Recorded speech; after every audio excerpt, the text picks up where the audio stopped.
this woman help me with? She looks like the long-lost love child of Steven Seagal and Demi Moore.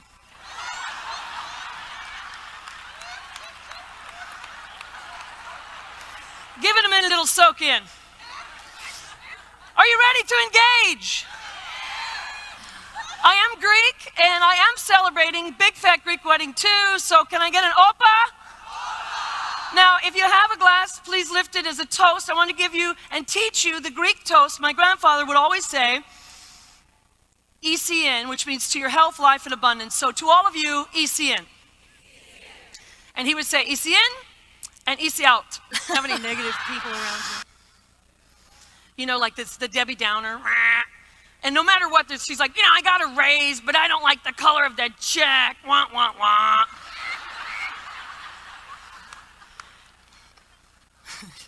I hate this carpet. I've been here for 33 years.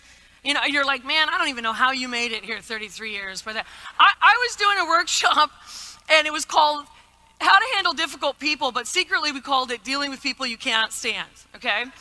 And there's this woman in the seminar, and she was sitting up near the front, and she goes, excuse me, I do not know why they sent me here.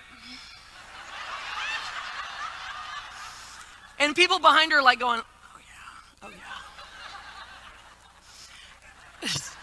She goes, because I'm retiring in 12 days. And she could not see this, but the people behind her were going,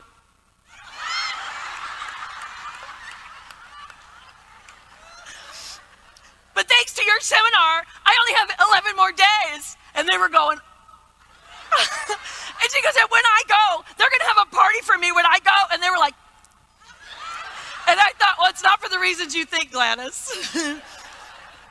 Do you pass this smile test? Do people smile when they see you coming? Or they smile when they see you going? I hope it's when they see you coming down the hall. It's like, I want to see her. I want to talk to her.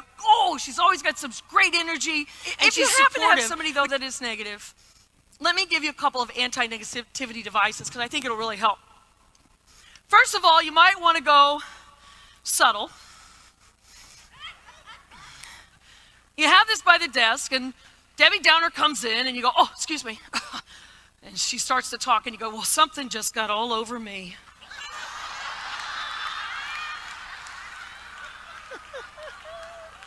Who wants that? All right, Pink, I saw you first. And by the way, are you sitting next to her now? Okay. Now, for some of you, you don't want to really get too close to these people.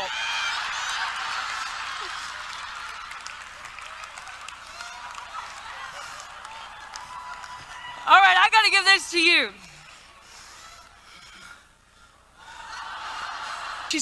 Well, we got to embrace what is stressing us, and we've got to recognize what it is, and we've got to understand that we can instantaneously put it on hold and move to a better place. Let me give you some advice from me to you. Be there when you're there. Be at work when you're at work. Be at home when you're home. Be there when you're there, all right?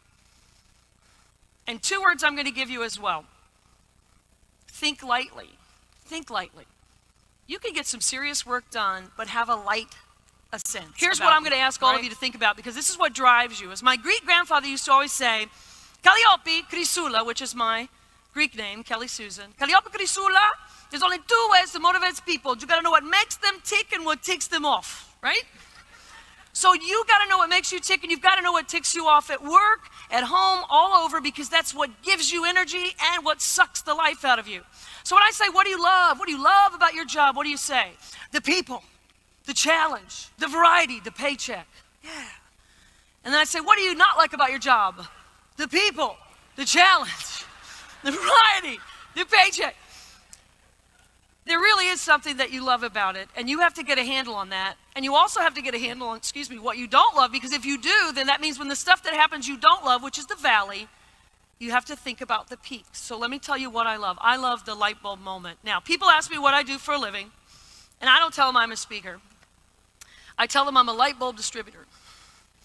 And they, on the plane, they usually go, oh, what's up? Ooh. W-A-T-T-S, like I haven't heard that one before. Okay. So I love the moment when somebody's sitting in the audience and they go, wouldn't that be great if everybody had a floating light bulb above their head? You know, have you ever had that misunderstanding with somebody, you know, and you've asked for something, you didn't get what you wanted, and you go, hey, I need so-and-so and so-and-so, do you understand? And they go, yes, I do. And you look up and you go, oh, yeah, you do. Okay, I'll see you. But they're sitting there and they go, hey, I need so-and-so and so, and you go, oh, okay, I got it. You did it, come here. Oh, you mean so-and-so and so-and-so, clarify. Oh! Wouldn't that be great if everybody had a light bulb over their head? The only problem is that some of them would never light. Who would like that? I saw your hand first, right here. Okay, here she comes. Here, come here. Now turn around. I have an idea. Say it. I have an idea. No, you don't. Say it again. I have an idea. Oh, yes, you really do. Okay, here, take it. Are you ready for anything? Yeah. So I'm on the airplane remembering that what I love and what I don't love about my job. I love the light bulbs. I don't love the travel. Because the delays, as many of you know, have been getting longer and longer, and all kinds of things. And so I'm on the plane, and I decided that in order for me to help other people fly that have never flown before, it's going to get me through the part that I don't love so much. So there's a woman sitting next to me. She's white-knuckling the armrest, and I said, have you not flown before? She said, no. And I'm terrified. I said, listen, let me tell you something. We're safer in the air than we are on the ground driving a car. And she could just see her relax. I said, I fly 3-4 days a week. I have done this for like 17 years, 150 days a year. Trust me, these planes are good. My dad was a commercial pilot in a storm. If you only knew how strong these planes were, you'd never worry. And you could just see her relax. And she's looking out the window, and she looks back in. I go, no, you know your part on takeoff, right? And she goes, no. And I said, well, with the fuel prices, what they are these days, the passengers have to help with the lift of the aircraft on takeoff. And she goes, really? And I said, oh, yeah, that's not all. We have to flap like this when we go down the runway. And then we have to blow a little bit. We have to go, shh, shh. And I go, okay. And so now she's getting nervous again. She's looking out the window, and the guy in front of me heard me. And he turned around when she wasn't looking. He goes, hey, we heard you. We'll do it. Guy over here is tugging on my sleeve. He goes, hey, we're in. I got a crew of 6. We're on the second row in the back of the plane. I think this is going to work. This is great. So we start rolling down the runway, and I check my crew. Check. She's got her eyes closed. Check! And we start rolling. Shh. We take off. The whole plane's going nuts, and she's like, I did so good at my first takeoff. Woo! The plane is clapping. The excitement dies down, and I thought, oh, man, should I let her go off alone to take her connection? Oh, that would be so mean. But I said, no, I got to tell you the truth. We don't really do that on the takeoff. And she looked at me, and she goes, you know something? I'm not mad. Because I was so focused on being a good flapper that I forgot we left the earth. And then I thought, you know what? She said something really important. If we can all get to the point where you're so in the zone that you forgot you left the earth, whether it's at home or work, be there. Be there when you're there. Be at work when you're at work. Be at home when you're at home. Get it? Let me try that again. Get it? Good. Now, I have one more treat for you, because I think all of us need to work on being better flappers. Can we do a little exit fabulous flash mob? Would that be okay with you? The cowboy lasso. Let's do a slow lasso. Here we go. Now shoot your sis gun. Shoot that negativity. Yeah. Now turn around time. One more time. Arm, punch, flick. Confusion. Now the lasso. Shoot negativity. Now give me one last little booty bounce. Oh yeah, Oppa!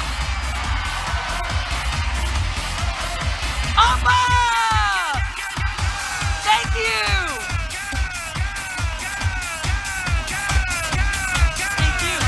Thank you.